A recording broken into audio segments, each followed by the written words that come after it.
प्रत्येकाने हे जाणून घ्या, आपला जन्म केवळ संसाराकरता नाही. संसार तर प्रत्येकांनाच करायचा आणि करावा लागतोय. एवढ्या एवढ्या पोटाकरता आपल्याला सगळ्यांना पळावं लागतंय. पण एवढे एवढे पोट भरण्याकरता कुणाची तरी नरडी कापणं हे कितपत योग्य आहे हे आपण आपला विचार करावा. तडफडत तडफडत एखाद्याचा जीव जातोय आणि ते तडफडत मेलेला जो कोणी प्राणी आहे त्याला आपण खातोय, हे कितपत योग्य आहे हे आपण ठरवावं. थोडासा या गोष्टीचा विचार करावा. आपल्याला भूक लागली म्हणून आपलं घरातलं लेकरू छान दिसतंय म्हणून कापून कोणी खात नाही.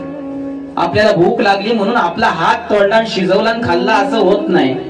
मग आपल्याला ज्या गोष्टीची इजा होते ना ती गोष्ट आपण दुसऱ्याकडे का करावी. एखाद दिवशी कधीतरी ज्या ठिकाणी मांसाहार विकला जातोय त्या ठिकाणी गेल्यानंतर थोडं क्षणिक एक क्षण तुम्ही ते कोंबडीकडे पहा किंवा दुसऱ्या जनावराकडे पहा. एकाला कापलं जातं आणि एक केविल वाण्या डोळ्याने बघत असतं त्याच्याकडे. त्यालाही माहित असतं आपल्याला उद्या मारायचंय. काय त्याच्या मनामध्ये वाटत असेल विचार करा. किती भीती असेल त्याच्या मनामध्ये. अशा प्रकारचा कुणाचा तरी तळतळाट घेऊन आपण त्याला खातोय.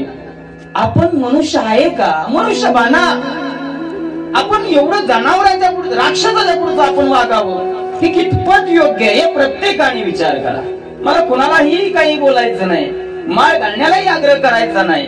पण मी मात्र संत वाङ्मयाचा विचार तुमच्या समोर मांडतोय आणि हा नानोबा आहे तुकोबा आदी करून सगळं संतांचा अनुयायी म्हणून मी हा उपदेश तुमच्यापर्यंत पोहोचवतोय.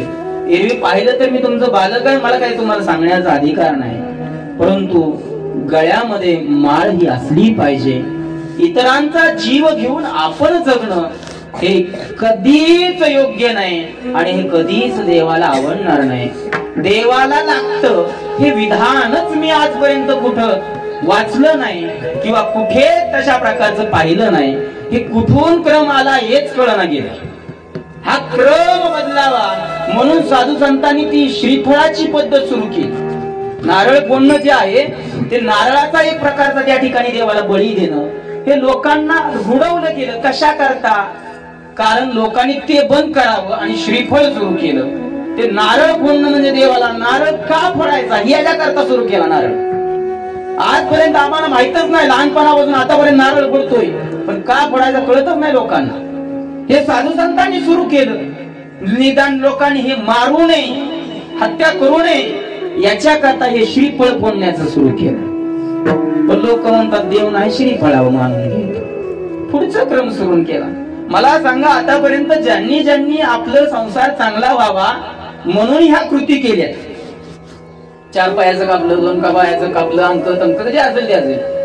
कुणाचा संसार सुखाचा झाला सांगा ना. आपल्या आजोबांनी आपल्या पंजोबांनी सगळ्यांनी हेच केलं आतापर्यंत. संसारात अनेक अडचणी आल्या, कोणीतरी सांगितलं हे करा ते करा, केलं आपण डोळे दाखवून. शिकलेली माणसं, जुन्या काळामध्ये 12वी झालेली माणसं, सुशिक्षित असणारी माणसं, सगळ्यामध्ये जीवात्मा परमात्मा आहे असं कीर्तनामध्ये ऐकून अशी करणारी माणसं सुद्धा या मार्गाने जात असतील तर फार वाईट अशा प्रकारची ही शोकांतिक आहे. गळ्यामध्ये माळ असणाऱ्यांच्या घरामध्ये अशा प्रकारच्या कृती होतात ही फार त्याच्यापेक्षा मोठी शोकांतिक आहे. त्यामुळे या गोष्टीच्या बळी पडू नका. कोणत्याच देवाला या गोष्टी लागत नाहीत. ज्ञानोबरायांपासून तुकोबरायांपर्यंत आतापर्यंत झालेल्या सगळ्या साधू संतांनी हेच विधान केलं. सावता महाराज, तुकाराम महाराज, एकनाथ महाराज, निळोबाराय या साधू संतांनी उत्कृष्ट अशा प्रकारे संसार केला. त्यांच्याही संसारात अनेक अडचणी आल्या पण त्यांनी कधीच या प्रकारचं हत्या केली नाही. का तर कुणाची हत्या केली म्हणजे पाप केलं आणि पाप केलं म्हणजे पाप हे दुःखाला जन्म देतं आणि पुण्य हे सुखाला जन्म देतं. आपल्या जीवनातील संकटे, आपल्या जीवनातील दुःख नष्ट करण्याकरता कुणाची तरी हत्या करण्याची गरज नाही. मग काय करावं लागतंय? सगळ्या साधू संतांनी ओरडून सांगितलं, पाया पडून सांगितलं. आता याच्यापेक्षा काय सांगायचं सांगा ना. ज्यांच्या समोर देव लोटांगण होतोय, जया पूजिले आदरे पांडुरंगे, विमानस्थ केले प्रयाण प्रसंगी. ज्या तुकाराम महाराजांसमोर देव लोटांगण येतोय, जया पूजिले आदरे पांडुरंगे. आदरे आदराने त्या पांडुरंगाने ज्या तुकाराम महाराजांना पूजलं ते तुकाराम महाराज म्हणतात लागून या पाया विनवितो तुम्हाला करटाळी बोला मुखी नाम. आपण एवढे श्रेष्ठ आहेत का तुकाराम महाराजांनी आपल्या पुढे झुकावं? आपण एवढे श्रेष्ठ आहे का तुकाराम महाराजांनी आपल्या पुढे हात जोडावा? आपण एवढे श्रेष्ठ आहे का तुकाराम महाराजांनी लोटांगण येऊन म्हणावं नका हे करू नामस्मरण घ्या? तुकाराम महाराजांना काही काम नव्हतं का? का तुकाराम महाराज एवढं ओरडून ओरडून सांगत होते? कारण तुकाराम महाराजांना आपलं हित माहिती होतं. तुकाराम महाराज माहित होतं हे केल्यानंतर जगाचं हित नाही होणार, म्हणून थोडस कुठेतरी आत्मचिंतन करा आणि या गोष्टीच्या बळी नका पडू. नका आयुष्यात आपल्याकडून परमार्थ नाही झाला तर नका होऊ द्या, माळ नाही घाली राहू द्या. पण कुणाचं गळ कापून आपल्या पोटाची खळगी भरू नका. एक दिवशी समजा आपण सुद्धा त्याच ठिकाणी येणार आहे. एक दिवशी आपल्याला सुद्धा मारलं जाणार आहे. कर्माचा फेरा ना देवाला चुकलाय ना संतांना ना आपल्याला. अहो देवाच्या वाटणीचं सोडलं सुदाम देवाने खाल्लं तर दारिद्र्य आलं. भगवंताच्या अतिशय लाडकी आहे भक्त. राम जन्मामध्ये भगवंतांनी सुग्रीवाच्या मदतीकरता वालीला मारलं. कृष्ण जन्मामध्ये तोच वाली एका पारद्याच्या रूपामध्ये येऊन भगवंताला मारतोय आणि भगवंत निजधामाला जातात. देवाने आपल्यासाठी कर्म सोडलं नाही. मग आपल्याला का मग देव सोडून देईल? स्वतःसाठी कर्म सोडून दिलं नाही देवाने. आपण केलेलं पाप हे आपल्याला भोगावंच लागणार आहे. त्यामुळे निष्पाप अशा प्रकारच्या प्राण्यांचा जीव घेत असताना 10 वेळा नाही 1000 वेळा विचार करा आणि लक्षात घ्या आपल्याला जशी भूक लागते तशी त्यांना भूक लागते. आपल्याला जसं दुःख होतंय तसं त्यांना बी दुःख होतंय.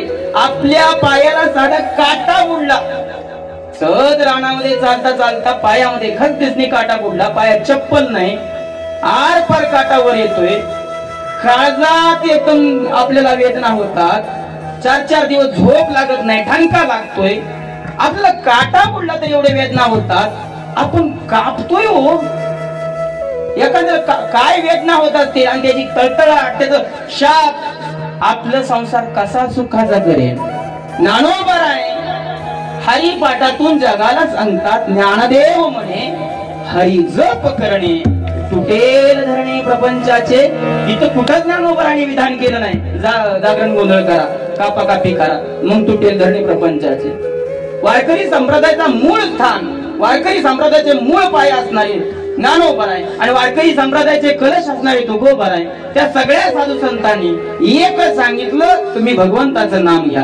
हरी हरी तुम्ही मनारे सकळ तेने माया जाळ तुटेल. हे संकट दूर करण्याकरता सगळ्या साधू संतांनी एकच सांगितलं नाम घ्या नाम घ्या आणि नाम घेऊन बघा. नाही संकट दूर झाली मग तिथून पुढे बोला. नाम घ्या भगवंताचं नाम हे अट्टहासाने घ्या.